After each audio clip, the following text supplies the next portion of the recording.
What up, guys? The Bench Buddies are back with the MLB Power Rankings for Week 9. Hopefully, everyone had a great Memorial Day weekend. And I'm going to get right into it here. But before I do, make sure you hit that button down below where we will be doing our giveaway at 500 subscribers. And we'll start off with the hitters of the week. We have Zach McKinstry and Mac McLean.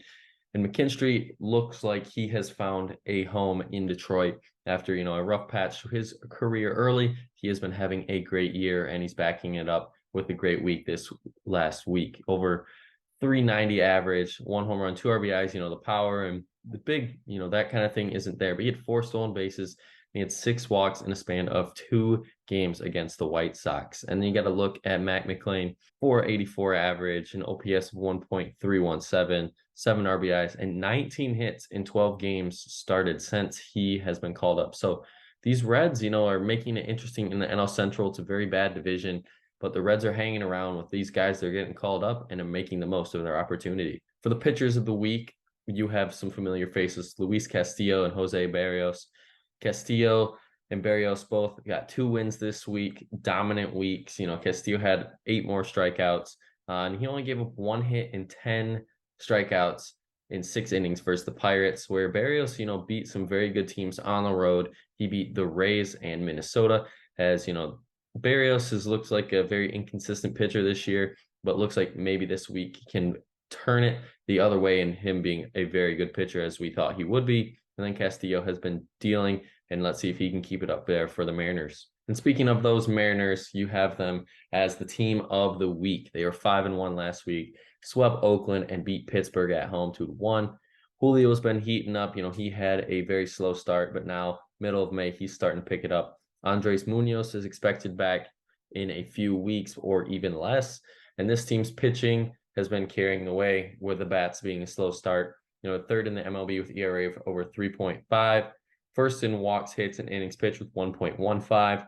And, with that being said, once these bats fully wake up, they will contend in AL West. Texas is in first. They are in third, and I think it's 2 games behind Houston, and they're 3 games back from the Yankees in the last wild card spot. So the Mariners do have some catching up to do, and expect this team to be a buyer looking for a bat on a 1-year contract at the deadline. And the biggest movers, we have those Mariners repeating, moving up again, moving up 3 spots along with the Reds and the Giants, moving up the most with 4 spots.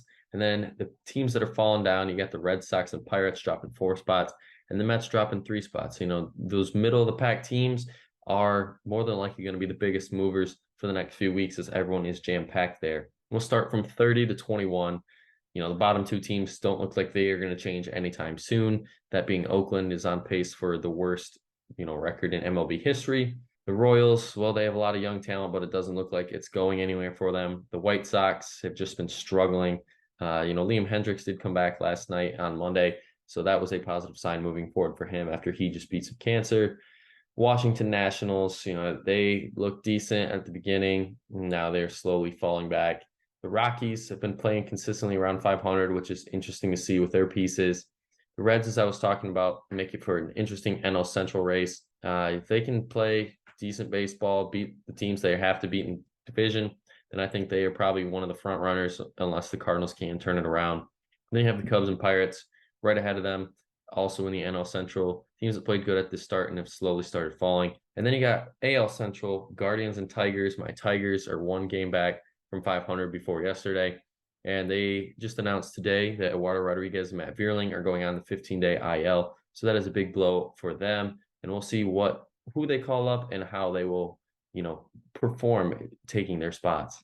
20 through 11, I have the Miami Marlins moving into the top 20 after a 4-3 week last week and 2 games above 500 in a tough NL East. The Cardinals, they're still struggling, but I still have faith in them turning it around. Arenado's been slowly heating up. The Miles Mikolas, after his abysmal first 3-4 starts, he's started to turn a page too. So this Cardinals team, I think, come next week, they might be starting to be trending towards the top 15 and so on. Then you have the Mets and Padres looking like 2 disappointments so far this year. Yes, I know the Mets are only 500, but it seems like they should be at least 5-10 games above 500 at this pace right now. Padres, most expensive team you can buy, and they show that it doesn't always work, but they did get Tatis back. So they got to adjust with him being in the lineup. The Giants are the biggest surprises so far, one of the biggest.